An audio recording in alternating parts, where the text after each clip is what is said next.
So there's a misconception that if you're single, you are incomplete, perhaps damaged, salvaged, and you won't be happy until you find your one. And that is not true. That is bullshit. It is a message that has been fed to us by media and advertising. The truth is, when you're single, you have the richest soil for growth. That's why I created this podcast. And unlike other podcasts, this one is host-driven, not guest-driven.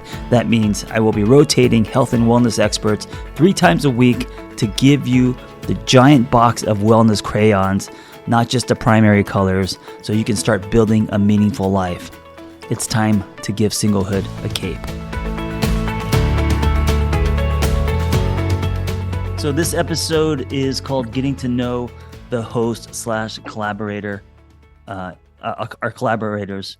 And I'm going to dive right in. Obviously, they're not all here because we have a lot of them, but I'm going to go right into the deep end of the pool by having us rotate, asking each other questions that we probably wouldn't want to answer ourselves.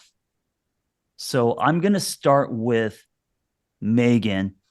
And my question to you is, what is your, it's like there's no foreplay. We're just getting right into it. What is your current greatest struggle? Hey, Megan, wait real quick. Here, before you answer the question, tell us a little bit about you. By time. Good. Before you answer the question, Megan's thinking about, how transparent do I want to be? This is exactly. A podcast. People know me. Tell us a little bit about yourself. Sure. And then you can answer the question.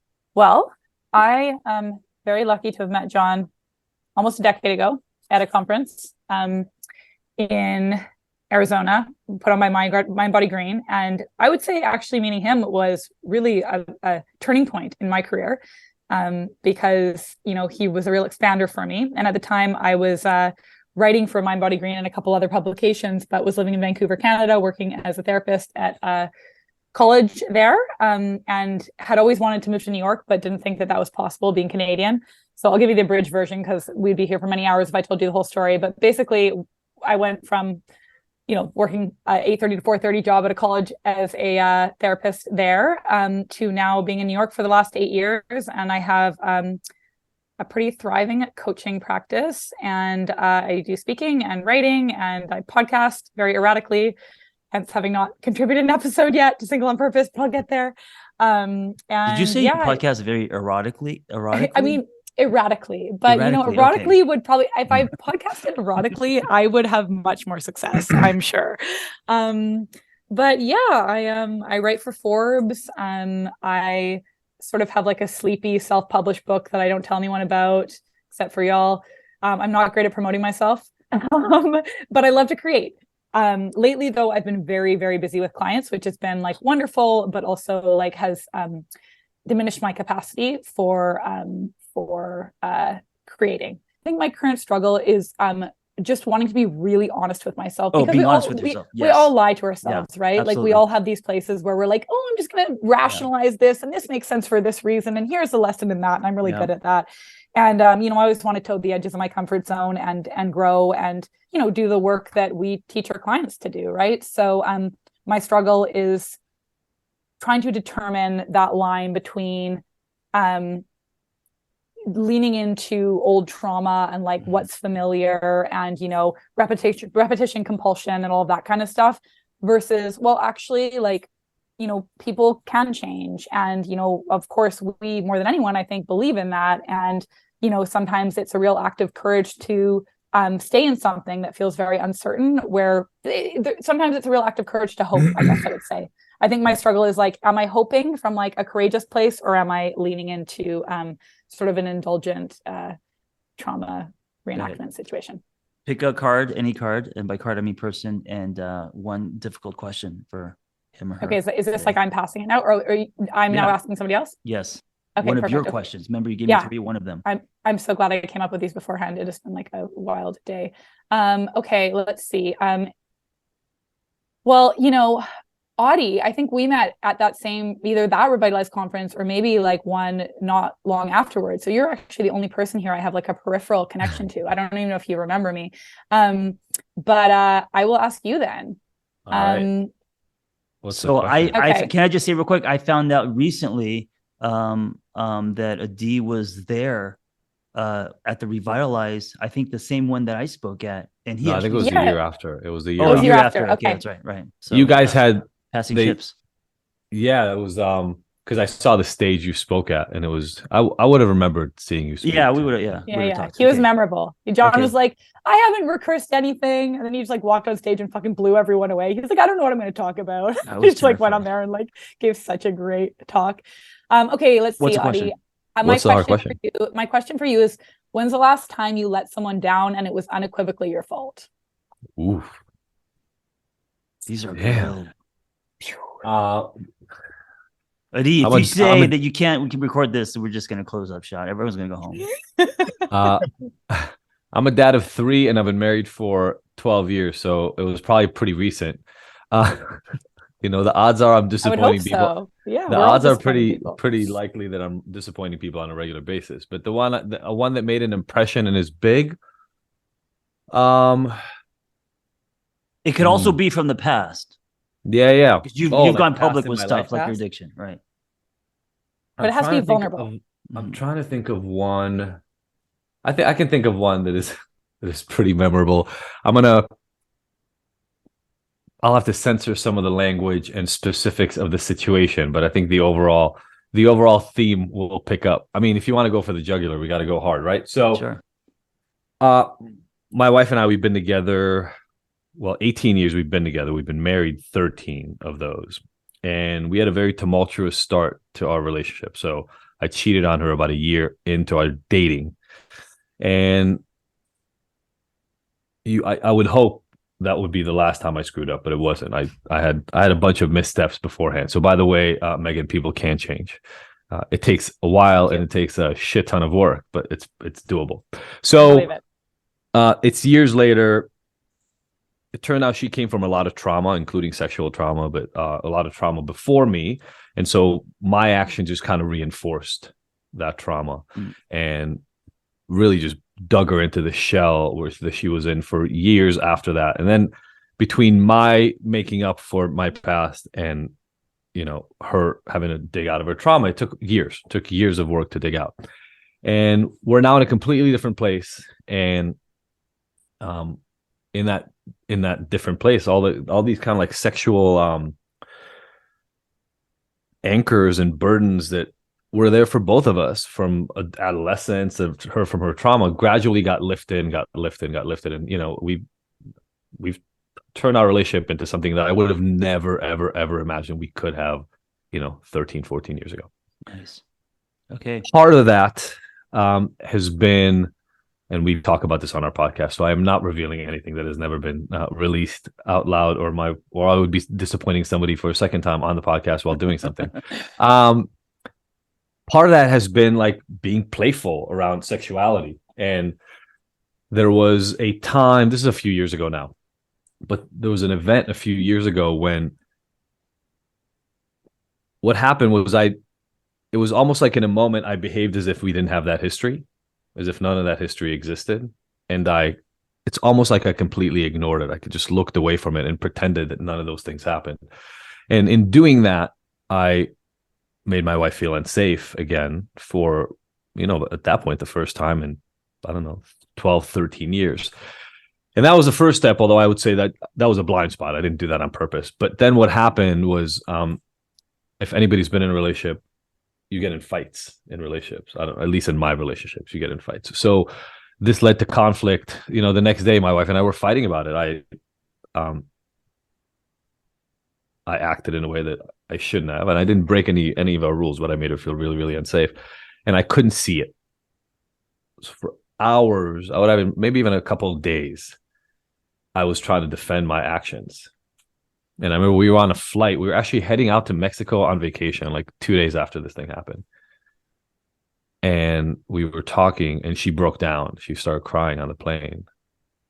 And it was in that moment that I realized that I was trying to make my actions okay, no matter what the cost was to her, sort of. And, seeing her break down brought back to me all the memories of what it was like 13, 14 years before that point, and recognizing, oh shit, I'm missing something. There's something I'm not seeing in what's happening here. And I need to shut the hell up for a second and just pay attention to what she's telling me was her version of reality in that moment. And that was absolutely one of those moments where I was sitting on a plane on the way to vacation going like, oh damn, I still have a lot of work to do. Because I think one of the things I've realized, especially being married for 18 years, but I'm 46 years old. So you realize this over and over and over in your life. I feel like you think and you think you got the right answers, and you think you developed the perspective and the vision as to what's happening to you, and then somebody smacks you upside the head and makes you realize that you barely know anything. So that was one of those moments on a plane on the way to Mexico, being, just realizing I was this close. I wasn't close to really breaking up my marriage, but I was this close to once again really harming my relationship. And it was all my doing. I just needed to shut up and take a backseat for a second. Thank you. Thank you Yeah. for your honesty and vulnerability. You could pick someone now and ask your question. Buddy Wakefield is saying to himself, what the fuck is this and why am I here? Buddy, be patient. Buddy, be patient. We can't hear you because you're okay. Who do I want to go to? Paul. How you doing, man? Good. I don't know you, but I'm about to. So I'm going to make this question up on the spot because I didn't come prepared, John. So please excuse me. What is one insecurity about yourself you work really, really hard to make sure other people don't see? Can I just say something real quick? So Paul is becoming a good friend, and I'm a big fan of him and his work. He reminds me of a modern day Max Headroom in that he always shows up in a black shirt, right? And in this angle, and he's got a very sexy radio voice as well. But just Max Headroom, I don't know why that I keep thinking about, because I just Totally dated yourself. By the way, Totally dated that's a yourself there. fantastic reference. You just have to glitch out every once in a while. Is that my tease? Yeah. Well, I'm most insecure about my voice. No, just No. insecure about that. I try to keep people away from realizing. Audie, is that it? Yeah. So a deep insecurity you'd rather people not know or identify about you. It's come in stages, and it's been interesting. The first one was just my comfort with a little bit of body dysmorphia, a little bit sexual identity, a little bit of my place as a man and the type of man that I was supposed to be. It was just recently, within the last year, I came out as bisexual. That was a really easy one to tamp down into a gun barrel and keep put away, because you can just go heteronormative cisgender for that. And then also how you present yourself. And so for a great long while, it was heteronormative, cisgendered, married guy with 2 kids, and this is how everybody is going to know me. And that led to me practically on the edge of a parking structure, ready to whack myself. So yeah, not knowing my place as a man was a huge insecurity and a major blind spot until I figured it out and did the work and the journey. Yeah, thank you. It's awesome. All right, Paul, you're next. Your question to who? All right, buddy. Oh, hello, Paul. How are you? I'm going the fantastic. same route. How are you? I've not met you, have heard many things. So here we go. Here we Your go. Your adversary, your foe, your enemy, the one person in your life that you would classify as that, what do you fear from them? Basically, what do you fear from me, Buddy Wakefield? Boy. What do I fear from my biggest adversary? Oh, my word. What a great these are amazing questions. What do I fear from my biggest adversary?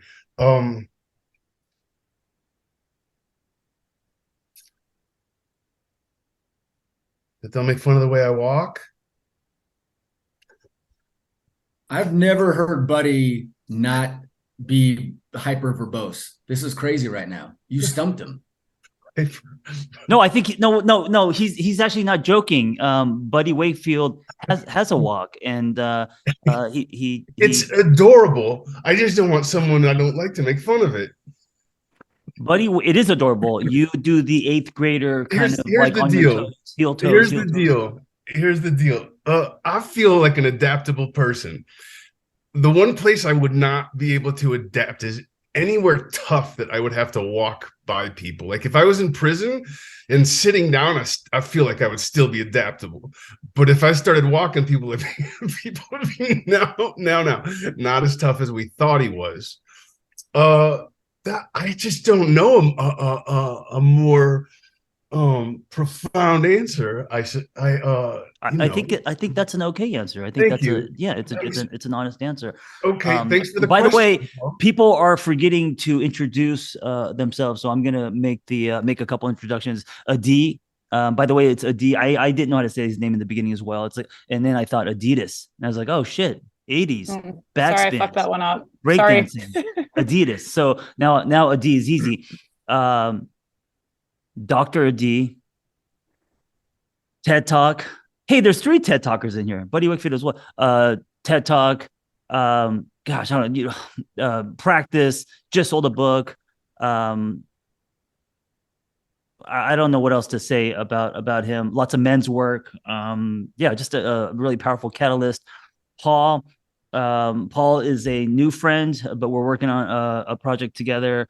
And Paul, I see Paul as someone who's Paul, to me, his language is in a wine glass, meaning it's so his language and the way that he delivers things feels almost like he's been preparing, even though he's just kind of like thinking of it. And there's a very smoothness to it. I don't mean a wine glass as in like it's lengthy. And Paul has an amazing story. He was on my podcast. His story started with him on top of a parking structure, contemplating his life. And now he's doing amazing things, helping people, has his own podcast. And we are creating the first Single on Purpose festival that we can talk a little bit about later. And then Buddy Wakefield is a world champion spoken word poet and a very talented writer, a horrible friend. And he has a walk about him. He's also, I think, very special in that, Buddy, whenever I hang with you, whether it's online or offline, I get all giddy and shit because I value, because he's like a grab. You don't know what's going to happen with Buddy. He's a grab bag, right? You just kind of put your hand inside and you're going to get what you're going to get. And it always. Well, John, I would like to talk to that point. When you had us get together, which I thought was just like a friendly gathering, like a potluck, so that we could all talk about your new idea. I didn't know we were doing a podcast. Well, no one would come then. Also, you told us to come up with 3 hard personal questions that we wouldn't want to answer, like I wouldn't want to answer. So as a recovering narcissist, still in the narcissist section of that, I asked 3 questions that I personally wouldn't want to answer. I don't think they're for everyone. So, for example, sir, there are other guests. Would you mind not eating a second dessert? That's a hard question for me. I don't want to have to answer that. I don't think it's fair. Another one I wrote is, will you watch my children? I find it to be a creepy question, and that would be hard for me to answer, John. And the third one I wrote was, would you rather sleep in a Chechen prison or anywhere near a vagina? No judgments on other people's sleeping preference, John. Those 2 things just don't work for me. But since we've been in the room, since we've been here, I came up with a question. You're not going to believe this. I came up with a hard question, and I swear this is what I wrote down before Paul asked his, which is just further proof that I'm partially psychic. If you interviewed, first I have to ask the person. Ask the person. Pick somebody. Yes. And by the way, Buddy Wakefield, onion ring in the fry bag, as you are experiencing now. Pick a person and ask your question. And your whole thing is about serendipity. So maybe that's what's happening if That's your what's question is very happening. similar to Can I get Buddy's number after this for babysitting? It's in the men's room at Pharaoh's on the wall, left side, toilet number 3. Yeah, for a horrible time. Buddy, go ahead. Okay. I'm going to ask my friend Danae. Hello. Hi, honey. How are you? Hi, buddy. It's good to see you. I It's so haven't good to seen you see since you. our camping trip where John got just tanked. I know. Okay, here's my question. I'm trying to gather myself after that. No, it's a good one. It's a good Okay. one. I hunkered down and focused once I realized other people, it was about other people. Okay, if you interviewed the people who didn't or don't like you, what is the main reason they would cite for not liking you? Oh, nice. Ooh. Hey, Danae, before you answer that, tell us a little bit about yourself. I kind of want you to do it, John. No, I don't feel like I'm doing people justice. I feel I bad. feel like do yours it. are so good. I'm like, I Yeah. feel like I want John to do my intro, but I'm Danae and I'm a therapist and a coach and a group facilitator and what else? John Author. and Vanessa I just sold a book. I'm an author. That feels weird to say. And yeah, John and Vanessa are two of my closest friends, and just really grateful to be in this space with you guys. I'm thinking about that question. That feels, I think, I think that people that don't like me, I have been thinking about some of the people that I feel don't like me, and what that might be about. I think that I, like everyone, have blind spots, ways that I can be a little short-sighted with the ways that I show up in the world. I think sometimes, I certainly in the last few years have gotten a lot more unapologetic about the ways that I push back on some of my programming and the ways that I'm supposed to be in the world. And I think that someone was asking me like what I think my work is to do in this life. And there's this, I can't remember the poet who said this, but he said that art is meant to comfort the disturbed and disturb the comfortable. And I kind of feel like that's become a little bit of my role in my life and in the work that I do. And I think that it sometimes makes people not like me a little bit when I attempt to disturb their comfort. So I think my intention is always to not be harmful and to not hurt others. But, I'm certainly human like everyone else. And I think I fall short. Love it. Thank you. And I do want to say about you, buddy, if I may, you're the only human in the world whose words make me sob like I've never sobbed before. I went to Buddy's show the last Mission time you were in Los accomplished. Angeles, and I've never cried so hard in my life. And it was just from like the words coming out of your mouth. It's unbelievable to me. Yeah. That's super kind. Thank you, John. I want to say that I'm doing Writers Anonymous, the workshop on January 15th. For anybody listening, there's already about 100 people signed up, and it's 2.5 hours every Sunday for 5 Sundays. I'll be running the entire thing, and it is high energy, good. It doesn't matter what level you're on, but we're going to be writing and doing a lot of editing. Yeah, I want to a little bit later talk about what we're doing, and we should all be sharing our stuff for sure. But I know you have to go early, so I'm glad you got that in. Danae, No, one question. I actually canceled on them because I'm quitting caffeine for the first time, and my whole body is not being nice. Okay, good. This is.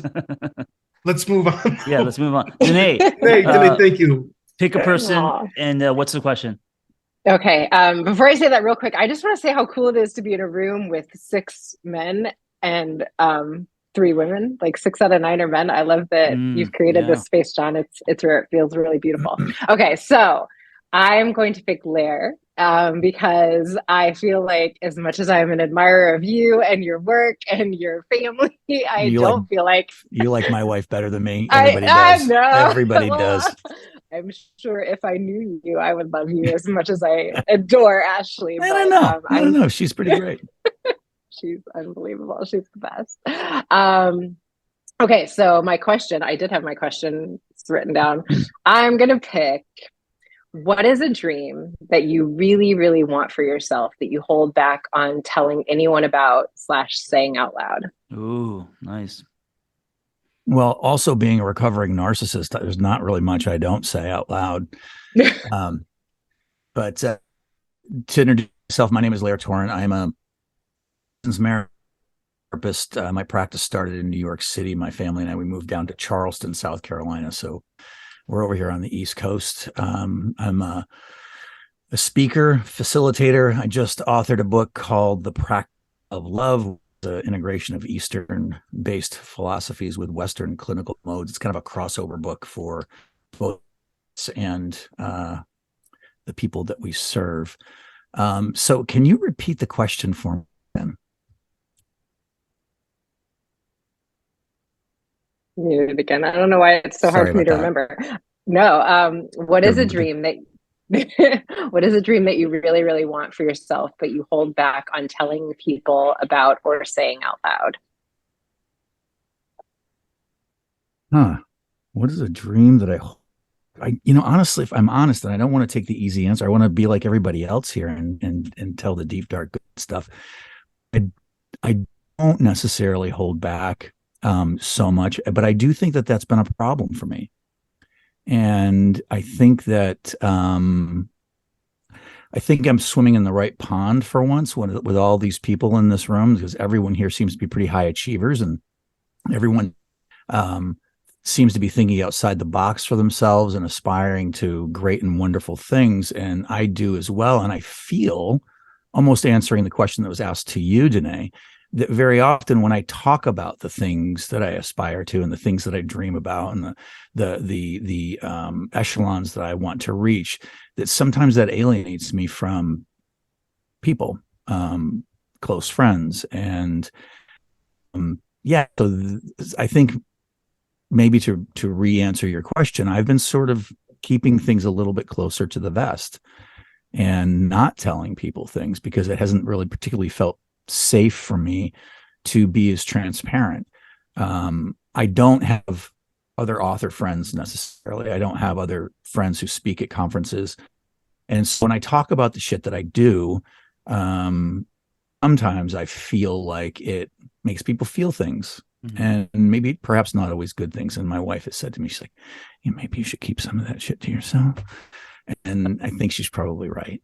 And so I have been kind of, at least in the circles that I run in here in Charleston, been a little less likely to share how high my aspirations actually are, because I do have some people who are friends of mine who want to start a therapy practice. I've done that. My therapy practice is full, as all yours is, and that's sort of in my rearview mirror. And gotten the book deal, written the book, and now I'm thinking about my second, and I'm a little like, okay, I think people around me are starting to feel some things, and maybe I'm fluffing my peacock feathers when actually I'm just trying to share my excitement with folks, and I'm a little chagrined to do that now, if that makes sense. So let me ask you this one sentence, and you could fluff as much as you want in here. What's the dream? One sentence, or you might have many dreams. Or what's like, so you've written the book, you're thinking about writing another one. But what would be like, if someone had a magic wand, if you met a genie, what would be the one thing you want as far as dream? I would be checking the surf in the morning from my house overlooking the beach in Costa Rica. Not, it's back from the beach because in Costa Rica you can't beachfront property.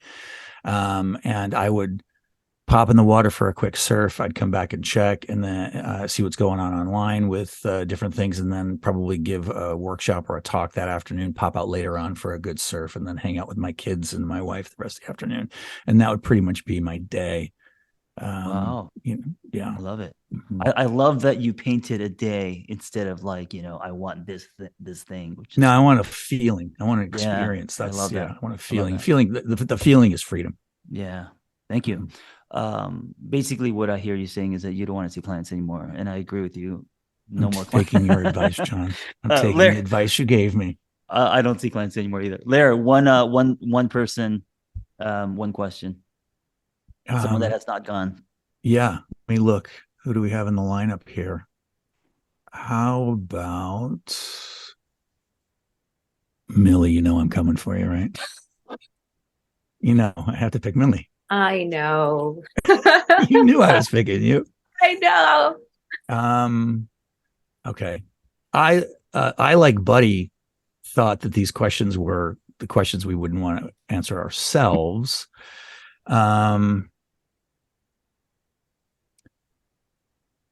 When's the last time, or what's the thing that makes you what's the thing that's in your life that makes you feel like you don't matter? What is the man. thing that is in my life that makes me feel like I don't matter? Or has been in your life? Maybe you got rid of it. Right. Feel free to play with it. Yeah.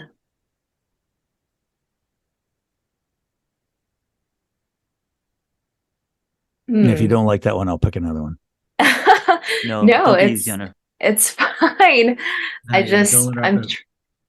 I think I'm trying to just wrap my mind around it. This is the thing that I have that makes me feel like I don't matter. Oh my Or God. had. Right. What did you say, John? Or had. Have Or had in your life. It could, maybe you Yeah. got rid of it. Mhm. I think it was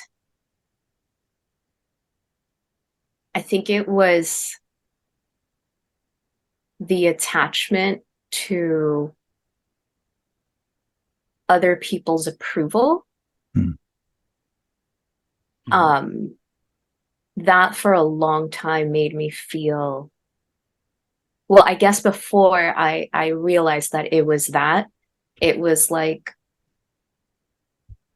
the constant feeling of performing for others, whether it was like, you know, mostly through work and not even this work.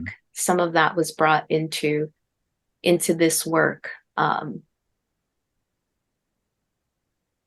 I don't have that so much anymore. Mm-hmm. And like performing and doing things for others, like, did you see this? Did you see how good I did? Was it good enough?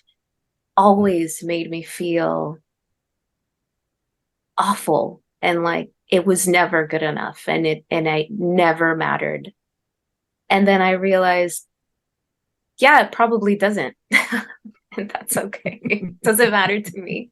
That was a good question. I felt like this, like, I don't know, this ball in my gut just like, so that was a good question. Sorry. I hope that was a good answer. See? Great answer.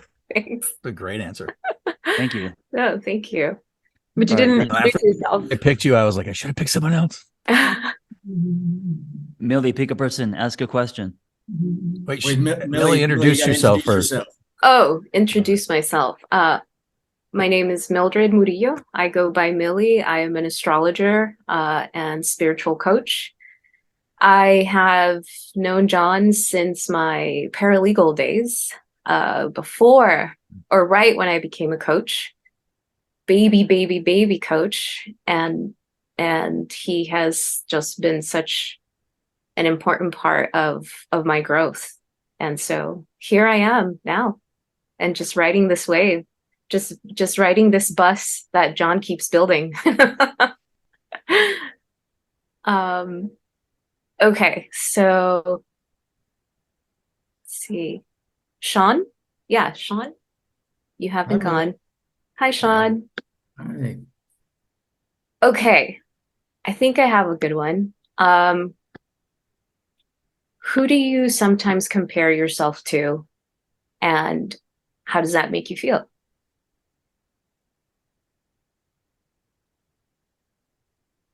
Boy, when I'm in a very good way, I won't go the negative route. I'll go like Who are you? Introduce yourself, please. I'm sorry. Hi, everybody. I like to see so many faces that I don't know. This is wild. Yeah, that's wild. I like it. Nerve-wracking. I feel like I'm in the council. I'm Sean Cardinale. I'm a sex and love addiction coach.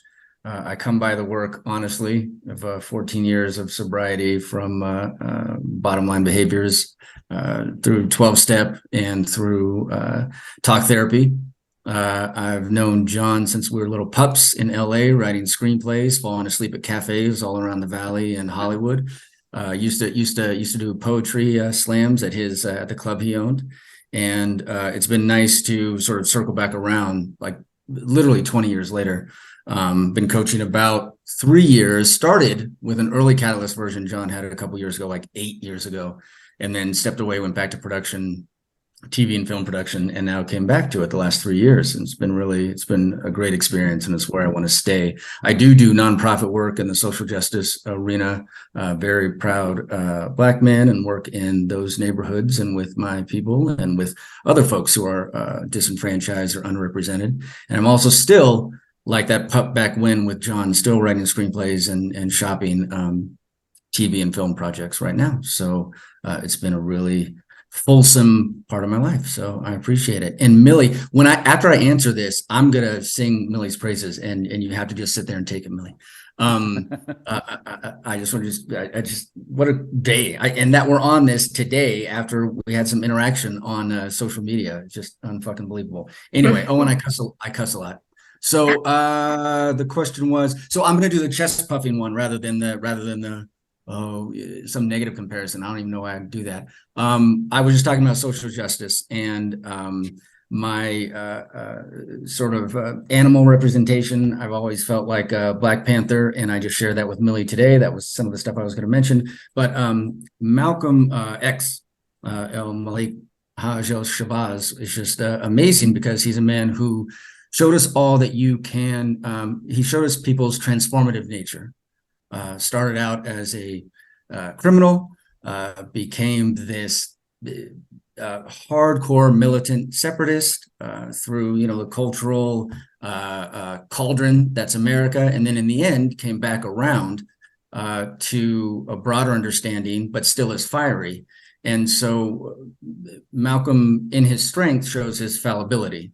And he's definitely an icon of mine. And I would like to come even 1,000th of a degree towards that kind of effectiveness and clarity, and the way he would speak. He's very leonine. His jaw and his red hair, and he was tall, and he just had this amazing effect. And he's always had that kind of effect on my life. And so again, if I can speak and work in the neighborhoods, or if I can do this coaching and just get a little of that energy, then I am incredibly blessed. And that sounds all now very, very cocky, but oh well, it's already said. So, but he's a hero of mine. So there you go.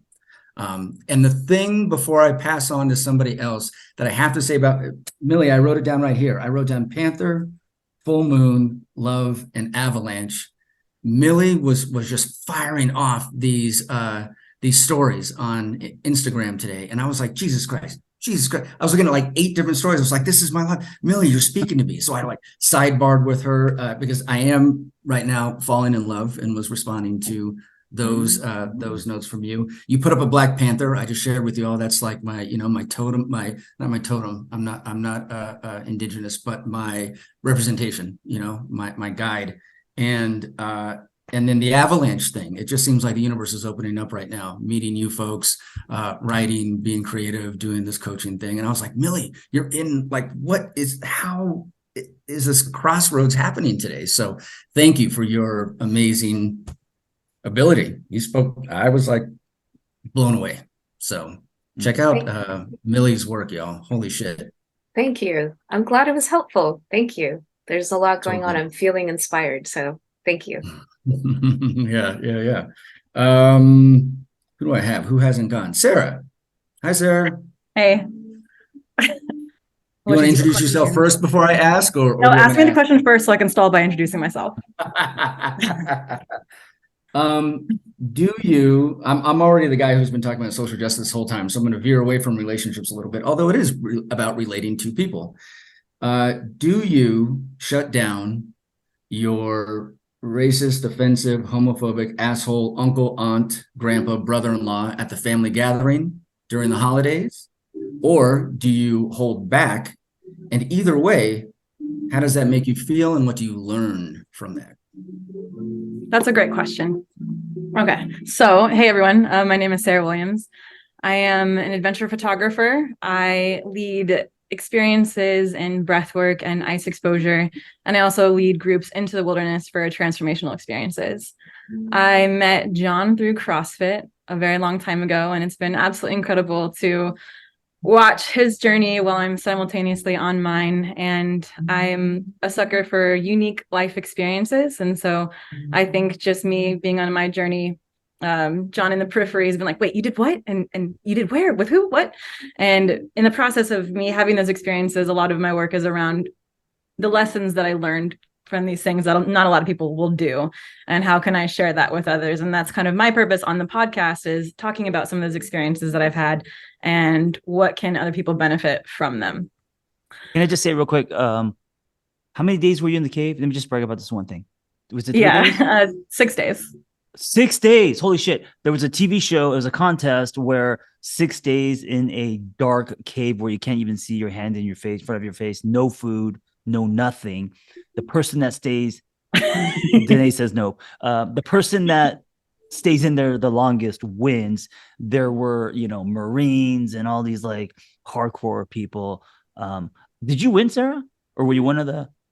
So me and one guy, we were kind of tied. We lasted the longest, but yeah, it was one of those things where going into it, I had heard all these horror stories about, people who'd been trained in this kind of stuff professionally tapping out after just a couple of days. And I know the production crew was like, who is this blonde little lady from LA? Yeah, she's not going to last. Right. And so And she then was in a dark cave with no food and nothing for 6 days.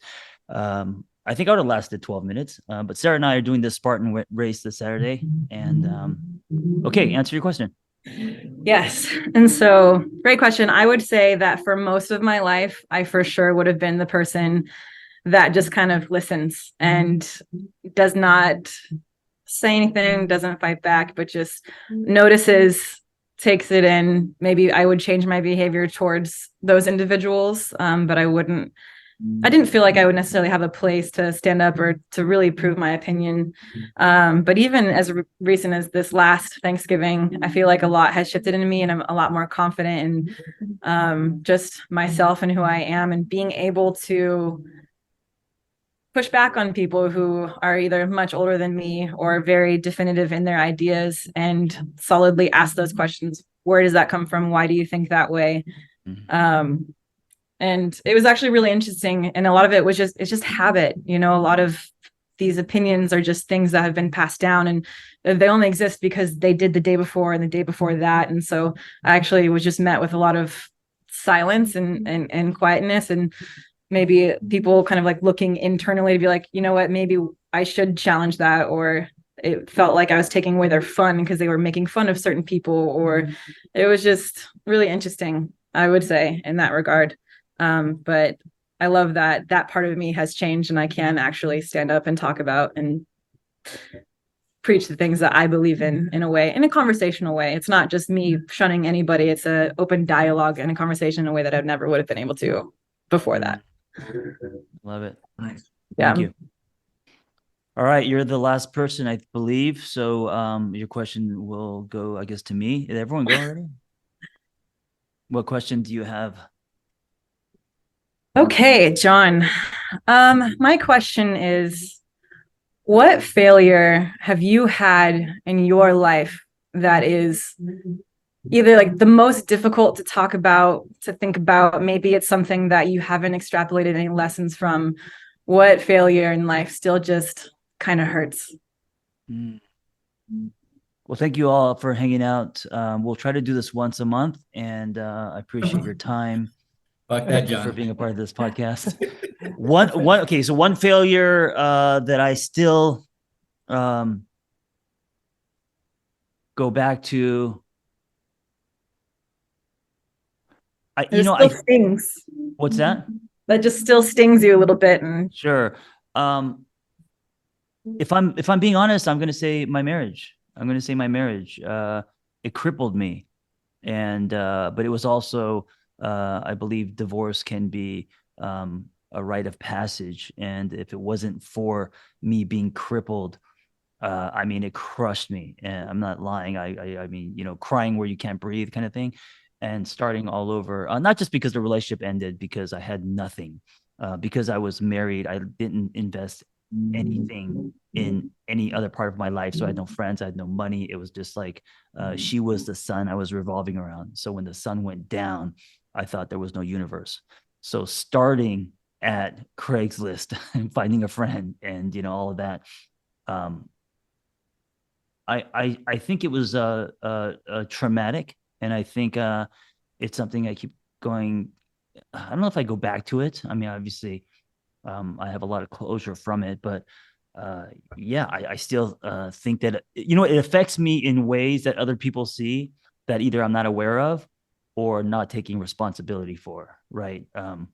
I think other people, especially people that I've loved, and maybe including Vanessa as well, pointing out things that, hey, this, I'm connecting some dots here to that. And so, yeah, so I think that's kind of the big bang for me in my story. That I failed at. Of course, I've redefined that, but if you want to consider that a failure. Okay, everyone, thank you for hanging out. The whole point of this episode and these questions was to humanize yourself, which is kind of the flag I've been waving for so long, as coaches, as therapists, as artists, to pull the curtain back and to show that we are in fact human and going through our own struggles, right? And so I think that's what's powerful about this episode. I want to go real quick and talk about what we're up to and where our listeners can find us. And yeah, and I think we'll do these often. These will be the extras in the DVD. Okay. D, congratulations on your new book that you just sold. What are you up to, and where can we find you? What am I up to? Now we have to write the book, right? That's how this works? Yes, that's how it works. Got it. Okay. Just making sure. What am I up to? I'm doing a lot of really, really deep work with clients that involves a number of things that we'll soon be able to talk about, but can't really technically talk about much right now. I'll leave it at that. But I've been doing a lot of that work, and it's really, really fun. I just finished the training at the Integrative Psychiatric Institute, which was really empowering. I'm working on this book called Unhooked. That's the working title. And in the meantime, between both of those things, I'm just, trying to have a podcast and run a company and have 3 kids and be married, which has taken up all the hours I have. Yeah. And where can we find you? Probably ignited.com is the easiest, and that's spelled IGNTD because I want to make it difficult for everybody. So IGNTD.com is how you can find me. Awesome. Thank you. Thank you. Megan, what are you up to, and where can we find you? Right now, I'm really just like enjoying not hustling, but also still being extremely busy. But I guess just trusting that like things are just like, things are just kind of unfolding exactly as they should. So in terms of like what I'm working on or up to, I mean, I don't really have anything. Like I'm always putting stuff out when I can, but for the most part, like my work, my energy is going to clients right now. And finally, for the first time in like almost 14 years of doing this, I'm like able to afford more professional development outside of having an institution pay for it for me that I used to work for.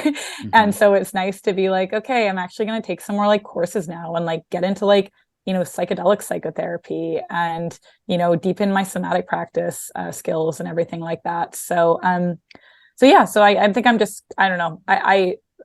I know this is probably not the answer that you're looking for, but I don't really have anything for people to like look out for.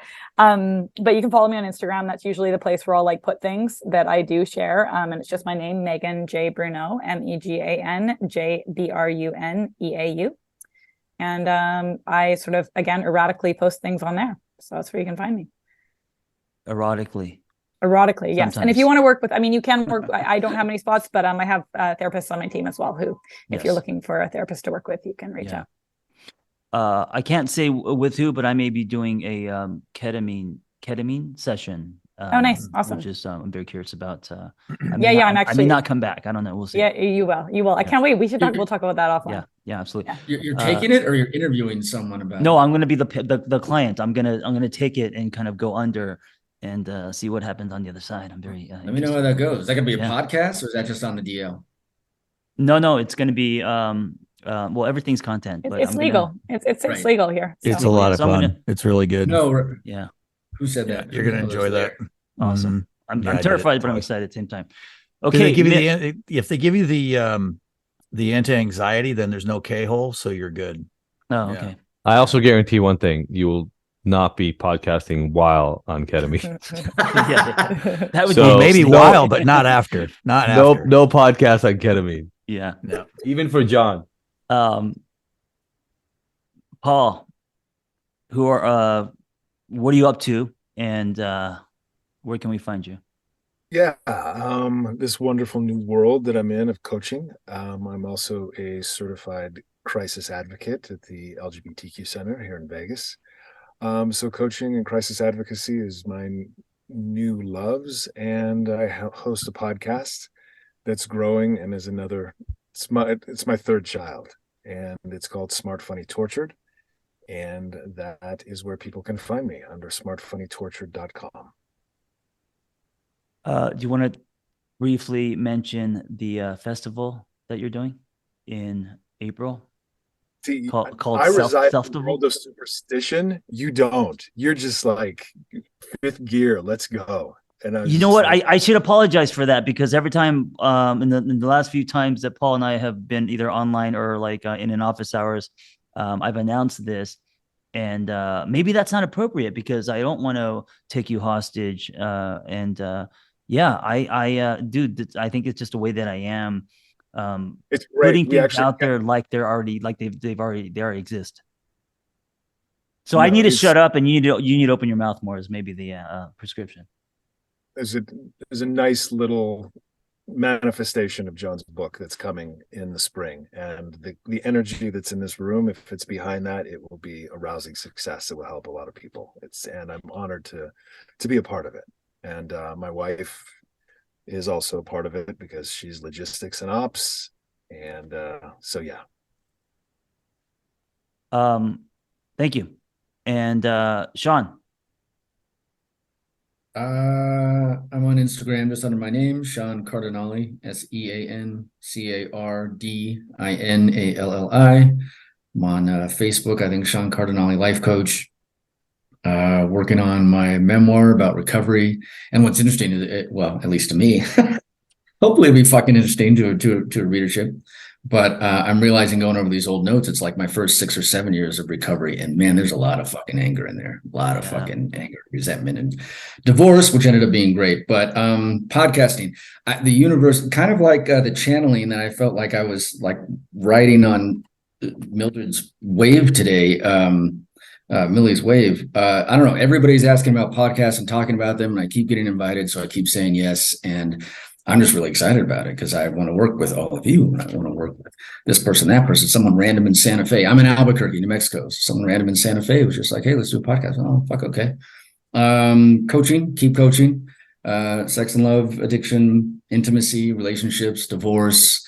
Anything along those lines, codependence, and I will plug my little projects. I just have this little side thing called Alterity, and well, John, I turned to you like, I don't know, it was like 5 fucking years ago or something like that. But I've been shopping these same TV and film projects for a couple years now, and it's Alterity because it's again off the beaten path. Well, now it's all the rave, but when I was starting this, people weren't doing BIPOC stories, people weren't doing queer stories, people weren't doing again, anything other than mainstream shit. And so now still shopping that around and still enjoy it. Cool. Thank you. I'm glad you're here. Thanks for having me here. Yeah, of course. Buddy Wakefield, what are you up to, and where can we find you? Thanks for letting me say it a second time, John. We'll edit the first one out, buddy. Don't worry about it. Okay, fantastic. We'll probably edit this one out too. I don't doubt that for 1 second, John. I'm at buddywakefield.com. Every social media is just at Buddy Wakefield. And I am running a writer's workshop called Writers Anonymous, a 5-week poem recovery course. that you are all welcome to. Anybody's welcome to, new or old. It's gonna last 5 Sundays starting January 15th. It's about 2.5 hours each one. It's all elective, so it's not like, if you drop out for one, you're it come for fun or don't come. And get you writing. That's it. I'm working on myself, and yeah, that's in getting back home. I've been away from home for 5 months. Yeah. So I'm really excited to get back home on the 1st. Awesome. Thank you. Sarah Williams, what are you working on? Where can we find you? So the easiest thing would be follow along on Instagram at Sarah Skyann, Sarah with an H, SKYNANN. Right now, the big thing, I'm teaching at different gyms across Los Angeles in breath and exposure classes, as a little appetizer from larger, fully immersive wilderness experiences that I'll be hosting throughout next year. So that's the best way to follow along to figure out if that sort of thing applies to you and how to get involved. So are you guiding people through their cold plunge experience and then breath work on top of that? Oh, yeah. awesome. So every single class is completely different, but it utilizes the implements of just your body, your breath, and then the ice. Yeah. And some of them have a little bit of fitness too. And so the idea is that it's different every single time, and you kind of show up not knowing what you're going to get into, but kind of coming back to yourself, regulating your own homeostasis. Wow. And then just being open to the experience that you have with others. Again, here, Danae says, nope. Yeah. I would love to take you, Danae, through something like that. She would never, she's into hot yoga. That's it. Where can we find you? Yeah. So, adventurefitla.com is for my outdoor experiences. And then just personally, Sarah Skyann, I put everything there for my classes and then also the experiences. Sarah with an H. With an H. Millie, what are you up to? Where can we find you? Easiest way to get a hold of me is Instagram, and that's at astro_consciousness. What am I doing right now? This year I started a really beautiful coaching program that I feel very passionate about. It's called Unveil, and it's about essentially healing the nervous system to find love again and relate from a more embodied and trusted space within, of course, using astrology, somatic practices, and meditation. So that's what I'm doing right now. Awesome. Thank you. Did everyone go? Nope. Oh, Me. Lair, go ahead. What are That's you okay. what are you up to, and where can we find you? You can find me at Lair Torrent Holistic Therapist on Instagram. I'm pretty active on there. If anyone wants to get in contact with me there. In May, I am co-hosting a retreat in Portugal, which is like a yoga / kind of reclaim your soul sort of retreat. So I'm pretty excited about that. And I have a podcast with my lovely wife called the Practice of Love podcast.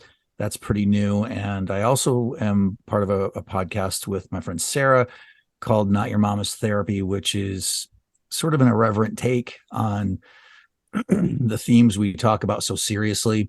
Sarah and I definitely cut up a little bit and have a good time with some not so serious, above the water kind of repartee and back and forth. And then we take some deep dives on some themes that, go from couples to individual work and all that. So that's Not Your Mama's Therapy. And I'm having a really good time with those. Awesome. Thank you. So this is part of oh shit. Wait, Danae, Oh, sorry, Danae. Did Hold up, John. God. Adi, did you get to speak too? I don't know. Is it two of them or just Danae? No. D went with about his book. Okay. Danae, what are you up to? Where can we find you? Yes, and congratulations on your book as well. Thank you. Yes, so I am deep in the process of writing my book as well. It's called Liberated Love, and it's all about how we or my vision of how we heal our relationships. But depending on when this comes out, I am facilitating an intensive retreat with your partner, Vanessa, in Carefree, Arizona, January 1st through 6th. It's called From Self-Abandonment to Inner Belonging, the intensive. And if you can't make it to that one next year, I think it's a little early, but I'll go ahead and say Millie and Larry's wife and Vanessa and I are going to be doing something in June. So you can be out or on the lookout for that as well. And In then Costa Rica, correct? And that's in Costa Rica. Yeah. And then I co-host a podcast with Vanessa as well called Cheaper Than Therapy. So you can listen to us there. And then on Instagram, I am Danae.Logan. Thank you. Yes. Thank you. You know, you're one of your great loves is retreats, and you're always running retreats. So I think that's awesome.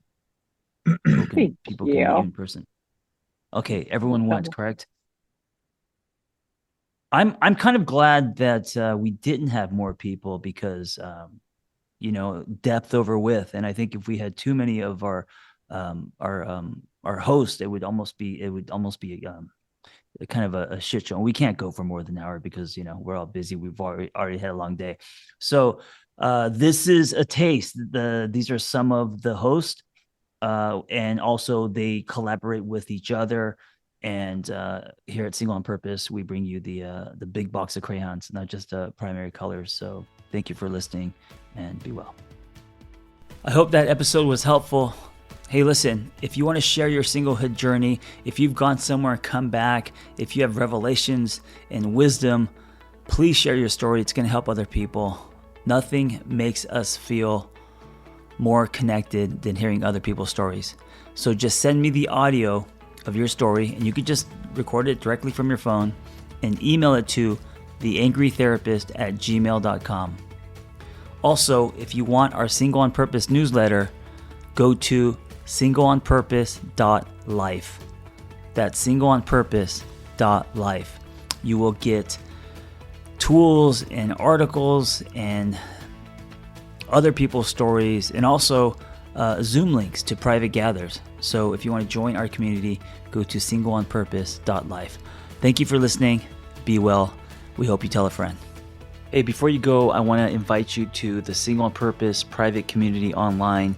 It's off of social media, no ads, no algorithms. We got forums, we got live groups, we got webinars, and we have social hangs. We also have offline in-person hangs happening soon. So check us out. Go to singleonpurpose.life. That's singleonpurpose.life, and I will see you inside.